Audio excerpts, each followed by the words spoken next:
Assalamualaikum warahmatullahi wabarakatuh. Waalaikumsalam Warahmatullahi wabarakatuh. Kami peserta Latsar CPNS Provinsi Kalimantan Utara Angkatan 62 kelompok 4 akan mendiskusikan tentang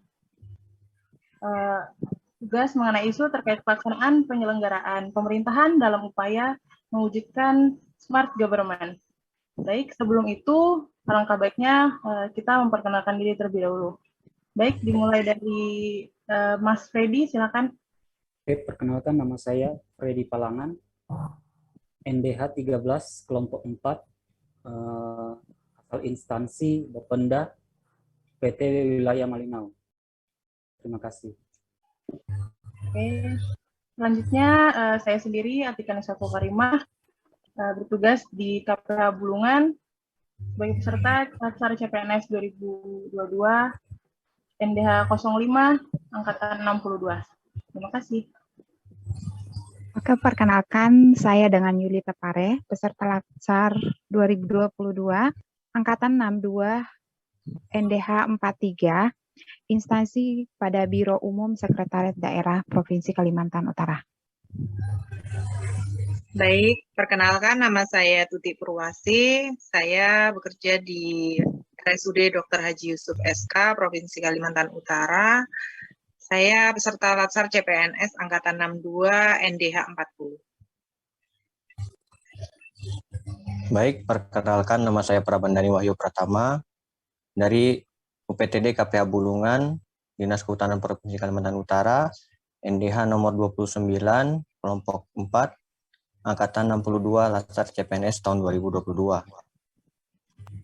Perkenalkan, nama saya Muhammad Fatia Siva, Dinas di UPTD KPH Nunukan, Dinas Kehutanan Provinsi Kalimantan Utara, NDH 24, peserta Latsar Angkatan 62 CPNS Prof Kaltara tahun 2022. Terima kasih.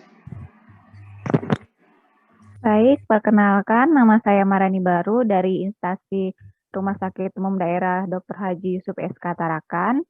Saya peserta Latsar CPNS Angkatan 62 Pemprov Kaltara NDH 20 kelompok 4. Terima kasih.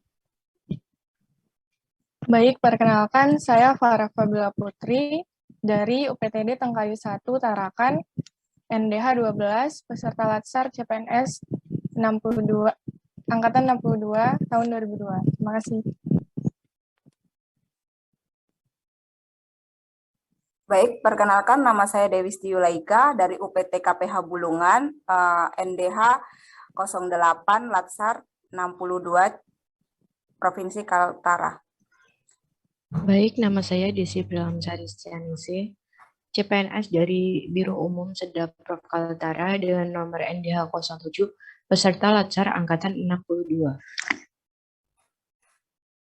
Oke, mungkin sekian perkenalan dari kita. Nah, untuk kita ketahui bersama, baru-baru ini datang berita dari Menpan RB mengenai manajemen talenta yang menjadi pilar penting dalam sistem merit.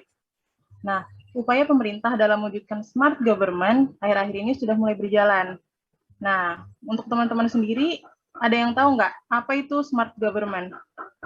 Ya, saya akan menjelaskan. Menurut saya, smart governance adalah konsep sekaligus praktik bagaimana mengelola manajemen dan tata pamong atau kelola pemerintahan dan layanan publik secara lebih cepat, efisien, efektif, responsif, komunikatif, dan terus melakukan peningkatan kinerja birokrasi melalui inovasi dan adopsi teknologi yang terpadu.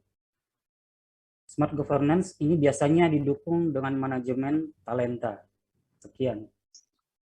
Nah, mengutip kata-kata terakhir dari Mas Edi, yaitu manajemen talenta. Manajemen talenta juga sesuai dengan indikator Smart ASN, di mana indikator dari Smart ASN ada 8, yaitu wawasan global, integritas, nasionalisme, hospitality, entrepreneurship, networking, profesional, IT, dan bahasa asing.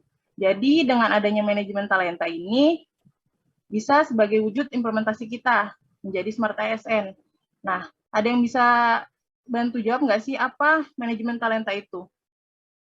Izin saya mau jawab. Menurut saya, manajemen talenta itu adalah rencana strategis untuk mengelola aliran talenta dalam suatu instansi yang bertujuan untuk memastikan tersedianya pasokan talenta untuk menyelaraskan pegawai-pegawai yang tepat dengan pekerjaan yang sesuai pada waktu yang tepat berdasarkan tujuan instansi tersebut. Begitu menurut pendapat saya. Mbak Tika, izin menambahkan Mbak Tika.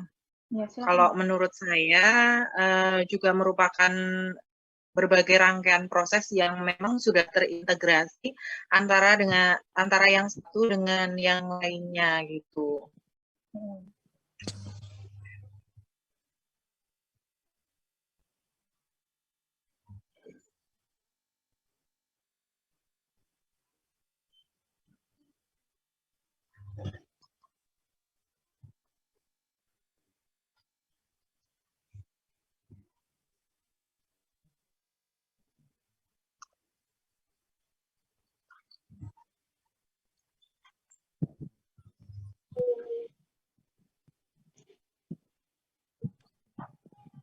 Oke, kemudian menurut kalian kenapa sih manajemen talenta itu penting diterapkan untuk meningkatkan kualitas ASN? Izin menjawab, Mbak. Menurut saya, karena manajemen talenta memiliki pengaruh yang cukup signifikan terhadap kinerja pegawai dan menjadi suatu kebutuhan dasar bagi organisasi untuk mencapai tujuan yang strategis dan memenuhi kebutuhan organisasi. Benar apa yang dikatakan Mbak Farah. Hal tersebut dikarenakan individu yang memiliki talenta diyakini dapat bekerja lebih cepat, tepat, teliti, serta dapat memberikan kontribusi terhadap inovasi-inovasi yang dikembangkan oleh organisasi. Misalnya kayak di UPTD KPH di tempat kami, itu kan kebetulan ada beberapa yang belum ada mengisi jabatan struktural. Seperti contohnya perencanaan itu belum ada, terus kepegawaian juga belum ada, seperti begitu. Menurut saya, izin menambahkan ya Mbak Tika, menurut saya salah satu contoh manajemen talenta juga bisa diterapkan di rumah sakit, misalnya pada saat penerimaan pegawai baru, dia harus memiliki sertifikat pelatihan tertentu sesuai dengan bidangnya untuk menunjang kinerja yang profesional. Di instansi lain pun juga sudah berjalan kayaknya. Begitu Mbak Tika. Baik, selanjutnya. Saya ingin menambahkan juga Mbak, karena saya juga dari lingkup rumah sakit. Dalam hal ini di rumah sakit dengan adanya kinerja yang profesional, maka akan sejalan dengan visi misi dari rumah sakit itu sendiri, sehingga berperan serta dalam meningkatkan kemajuan rumah sakit. Izin menambahkan Mbak Tika, saya dari ambil contoh dari instansi pemerintah. Manajemen talenta juga bisa diterapkan di instansi, misalnya instansi pemerintahan yang ada di Provinsi Kalimantan Utara seperti kenaikan pangkat yang sering terjadi. Harus melalui uji kompetensi, di mana ASN tersebut harus melalui tes dengan membuat suatu karya atau inovasi baru, misalnya membuat aplikasi yang bisa dimanfaatkan pada instansi tersebut dengan melalui ujian atau seminar dari penguji yang sudah berkompeten pada bidangnya. Seperti itu. Saya mau tanya ini sama teman-temannya Mbak Tika. Menurut teman-teman, metode apa yang bisa digunakan dalam sistem manajemen talenta SDM? Saya izin menjawab Mbak Desi. Menurut saya, biasanya metode yang digunakan yaitu perbandingan dari beberapa tujuan, mulai dari tujuan seseorang sebagai individu, sebagai karyawan dalam sebuah perusahaan, ataupun sebagai bagian dari organisasi bisnis.